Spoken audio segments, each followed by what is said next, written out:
Covering Colorado first. It's just heartbreaking. A third grader is killed in a rollover crash after police say his mother got behind the wheel drunk. A man is shot by police after officers say he threatened them with an assault rifle. And volunteers gather to honor our veterans ahead of Memorial Day. Good evening. I'm Kathy Walsh. Thank you for joining us. A deadly crash on I-76 claims the life of a 10-year-old. That child's sibling and an adult male in the car were also injured.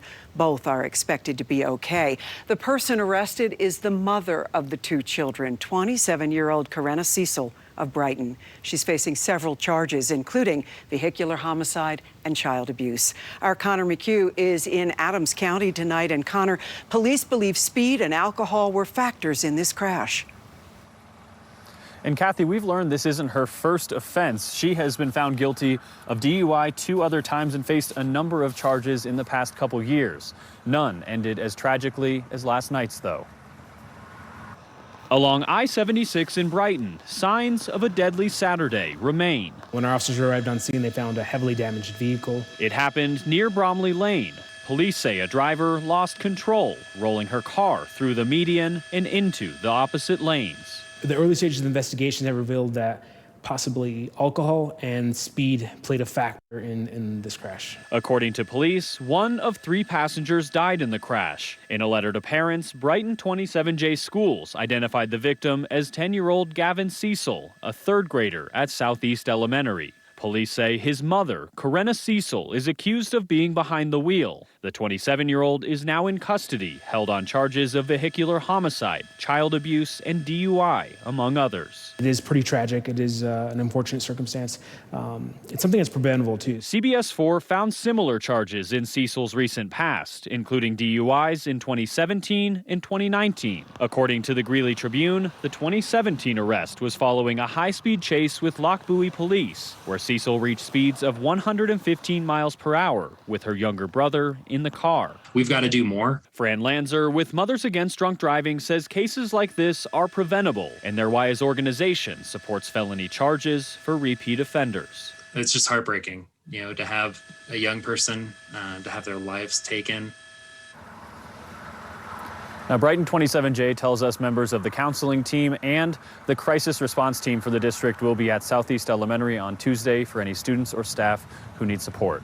Live in Adams County, Connor McHugh covering Colorado First. Thank you, Connor. The Colorado State Patrol is stepping up patrols this Memorial Day weekend, hoping to prevent more tragedy. Last night, a driver crashed at Federal and 73rd. Officers doing those saturation patrols determined it was a DUI crash.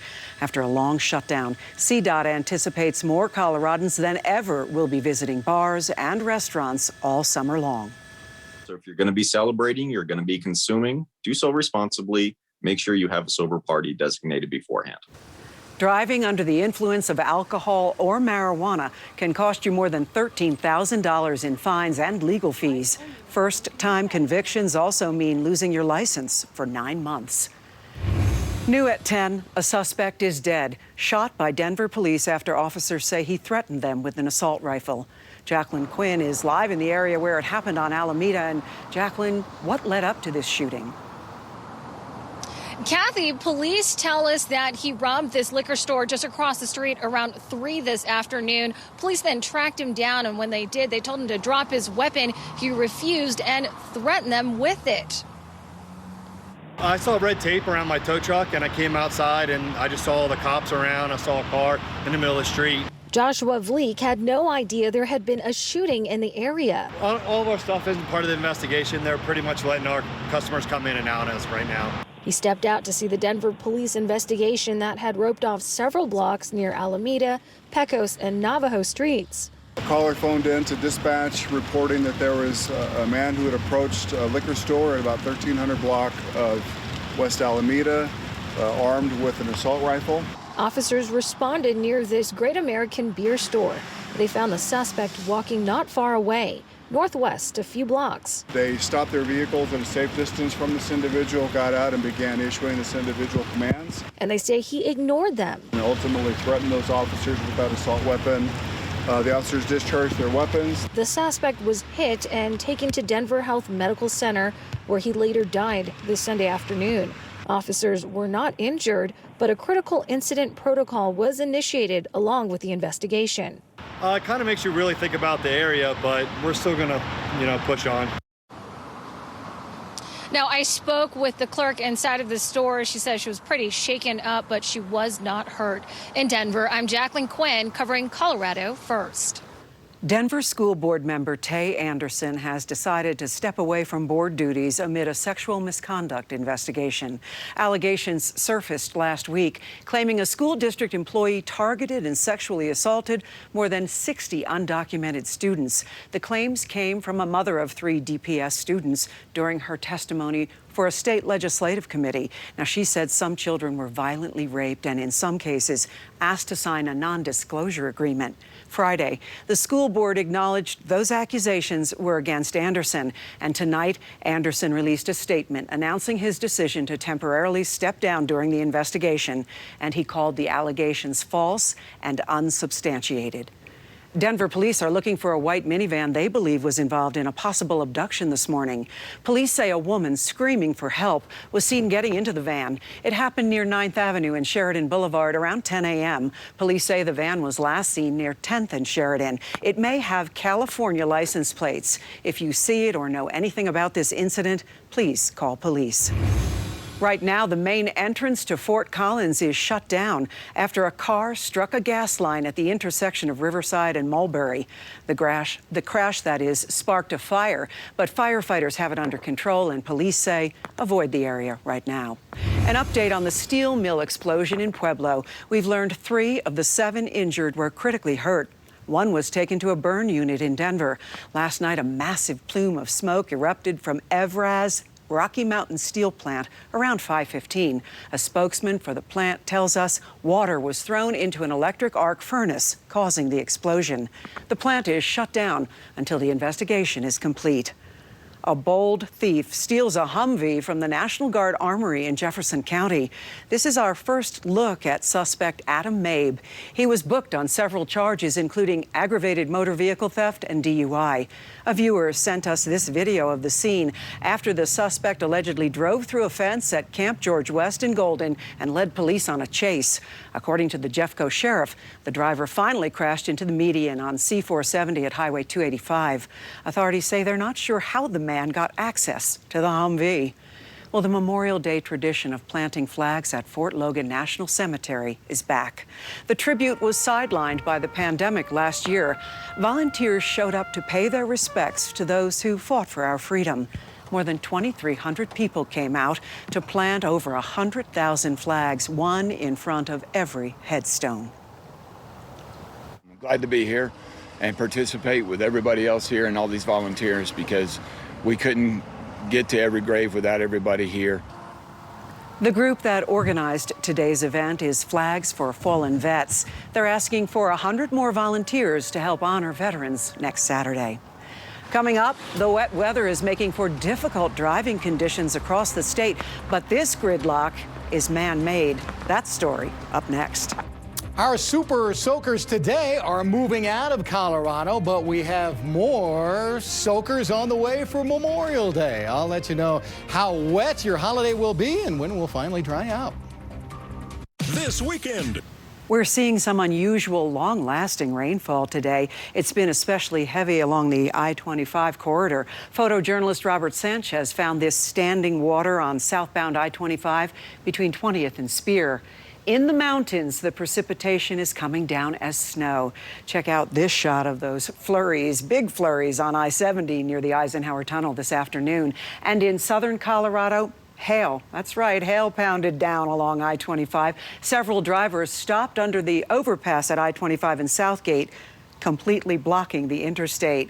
Dave, not a lot of barbecues for us this Memorial Day. No, and you had to go inside today because of all the water out there. And we still have a little bit of light rain going out, but the really heavy-duty rainmakers are out of here. Take a look. A few sprinkles around the Denver metro area on the satellite and radar tonight, and you can see moisture coming into the mountains. There's still snow above 10,000 feet, so the campers really had a cold weekend, and there's more moisture here, so we could have some showers and thunderstorms rolling through the area tonight. The bigger ones out over eastern Colorado move moving out. Still some good rains again down there in Los Animas County, Trinidad, over into Springfield. Going to be wet tonight. But really just a wall of water coming through. This is an 18-hour loop here. Now watch all the showers and thunderstorms right across most of eastern Colorado, getting some rain out of this. We had 2 tornadoes, too, pop today, believe it or not. One was near 11 Mile Reservoir up there, and that was a weak one. The Kim tornado down here in southern Colorado is that guy here. That one was a little bigger. And then you go over the New Mexico, Oklahoma line here.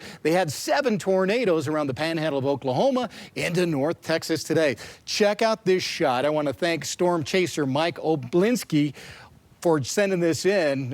He sent this into Twitter, and I asked him if we could use it. He said, yeah, show it, baby. Kim and Campo, that was that tornado. You could see it right there, big old wedge, almost rain-wrapped. You could barely see it. Thankfully, it was over open country there, but a class.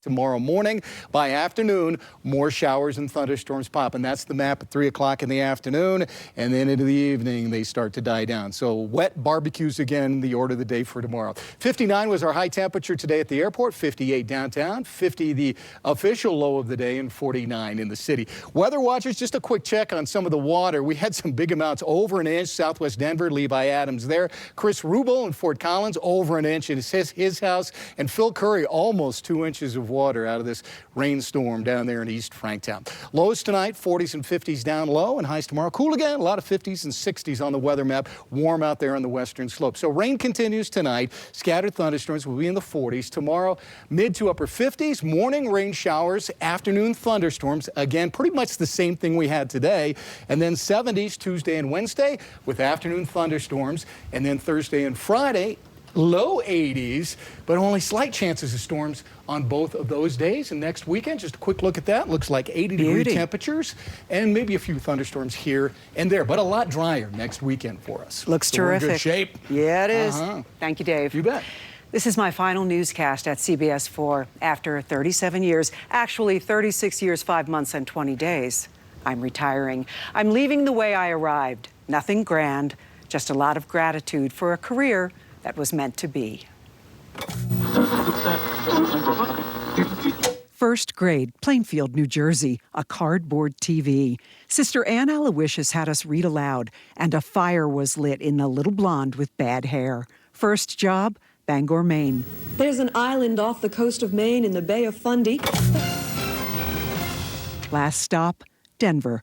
I arrived with a perm in 1984, changed the hairstyle often, but never the city. Good evening. Here's what's happening. I've had nearly 37 years of Colorado breaking news, elections, a story in Rome, wild weather at home. You got to do this. You got to break trail, get up to the door. Oh, my gosh. I covered fads and countless fascinating people. I embraced the health beat. Wow. That's incredible. It's a beautiful day. There was occasional reporter involvement. Oh, they have the Olympic flame. Wow. Fun whenever feasible. Even the kids made cameos. Bundle up. The emotion was incredible. But Columbine broke my heart. It's hard for a parent to see the parents who came. Kathy, take a moment. The late, great Peter Rogot began a parade of 7 anchor partners, one who couldn't stay away, and finally the marvelous Tom Mustin, all professionals and pals. I'm grateful to intrepid news director Tim Wieland, who went from this to this. What a difference a pandemic makes. Many thanks to my COVID companion, photographer Steve, and all co-workers past and present. Working together, we made anything possible. Shout out to the wonderful weekend team doing their very best without the boss around. We learned to celebrate ourselves often. Okay, we're going to sing. Happy birthday to you. Hey, cha-cha-cha. There was always cake. I will miss the weekend warriors, including this guy, Dave Aguilera, the man, the myth, the meteorologist. We've been together 28 years. Just congratulations for 20 years. Dave. Longer than most marriages. Finally, Thank you to all who've trusted me to tell your stories and all who've tuned in for approximately 1,600 weekends. A toast to my family that managed quite well while I was at work. In retirement, I'm vowing to jazzercise more, walk Cora Jean, and spend as much time as I can annoying my husband and grown children. All the best. It's been a blast. Wow. The one clap. Well, Michael, I was over here. Oh, you were clapping, Nobody could see me, so I wasn't going to clap. But yes. Okay. Now, somebody asked me the other day, how have you been here for 28 years? And you've heard this before, but the folks at home that watch us every weekend haven't heard this. And I thought about that. 28 years, yeah, how have I done it? And you're probably the only reason. When I come to work, I look forward to coming to work to see you. And she doesn't want to cry. No ugly crying. She made signs so she didn't have to say anything. But if I find out you're off or vacation or something, I'm like bummed out because Kathy's not here? Well, it's not going to be any fun. And since I did this on your 20th anniversary, I upgraded and got the better flowers this time around. So. Oh, you sure did. Nice. Thank you, Dave. Those are absolutely gorgeous. Roses. And because COVID thing, we can't get real close. I would give you a big hug right now, but I'll settle for that. Okay. We'll hug when nobody's watching. Okay. We can high five though, I think, maybe. Yeah, we're doing it. All right. Thank you, Dave. Love you. You bet. And all the folks here.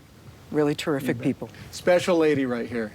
Don't you think, Mike? Yeah, no doubt about that. Congratulations on a great career. Enjoy your weekends off. Thank you, Michael. From here on out, very well deserved. Not only a great reporter, but a great leader in that newsroom, especially for the entire weekend team. So congrats. Thanks, Michael. And best of luck. Did you hold the ugly crying sign up? Yeah, I did. She said no ugly crying. Yeah, Don't ugly cry, Kathy. Don't make me ugly cry. Oh, gosh. Yeah. Thank you, Dave. Thanks for not ugly crying.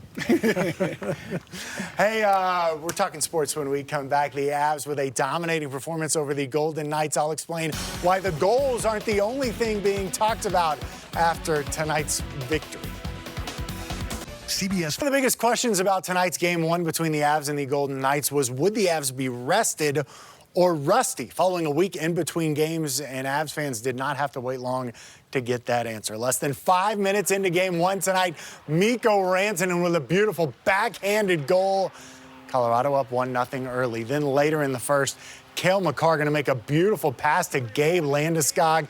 Makar had a wonderful game. Landeskog had a wonderful game. Pretty much anybody wearing an Avs sweater tonight had an awesome game. 2-0 Colorado after one. Second period, the rout was officially on. Avs scored 4 goals in the second. Brandon Saad, then McKinnon, and then Landeskog would score. Eventually, Vegas did get on the board. They made it 5-1, and then Nathan McKinnon did this. Good luck stopping that right there. He gets ahead of steam, and it is all over. 6-1 Colorado after the second period. Things did get ugly in the third. Watch 75 for Vegas. Ryan Reeves, after he checks Grubauer in the head, then goes after Ryan Graves, who took a penalty for a big hit on a Vegas player earlier in the game. Graves was down on the ice for a long time. He would be okay and would come back and was on the bench to finish the game. Reeves was thrown out. Avs go on to get a 7-1 win. I don't know if you can call that physicality, to be honest with you. Reeves he's on a mission to hurt somebody there in the third, and that's what he goes out and does. And I'm sure the league will take a look at it. His intent to injure, and I'm sure they'll look at it. It's the only play that I really didn't like, that was out of the context of the game, was the Reeves play on when he's down. But besides that, I love the way our team played tonight. Right away, out of the gate, skating, relentless puck pressure, just playing to our identity and turning it up a notch, because that's what it takes in the second round. And game 2 of that series coming up on Wednesday. Expect some discipline for Reeves before then. Up next, the Rockies do something that they hadn't done in nearly a week. I'll tell you what that is next. For the news you need when you need it, like us on Facebook, Twitter, and CBSDenver.com, Colorado's news channel. Chevy. Entering today's game, the Rockies had managed just 2 runs in their last 4 games and had been shut out in each of their 2 games in Pittsburgh. We picked this one up in the 4th. Charlie Blackmon with a runner on first. That's an RBI triple, and all of a sudden we would be tied at 1. Credit Jonathan Daza for coming home to score that one. In the 6th, Rockies with the bases loaded and nobody out, but they go down 1, 2, 3, all on strikeouts. Unbelievable. Then in the 9th, Blackmon would drive in the tying run as that one nearly left the ballpark. That would all of a sudden tie things at 3, and then 2 batters later, Matt Adams singles to center. Rockies have the lead for the first time in 45 innings of play. Daniel Bard came in. He recorded 6 outs, 3 in the 8th, 3 in the 9th. Rockies get the win, 4-3 to avoid the sweep. Step one is, when things aren't going good, like try and play better yourself. And that's kind of what, that's part of what transpired today. And, I think it kind of sort of helped everybody else be in the right mindset and be ready to compete today.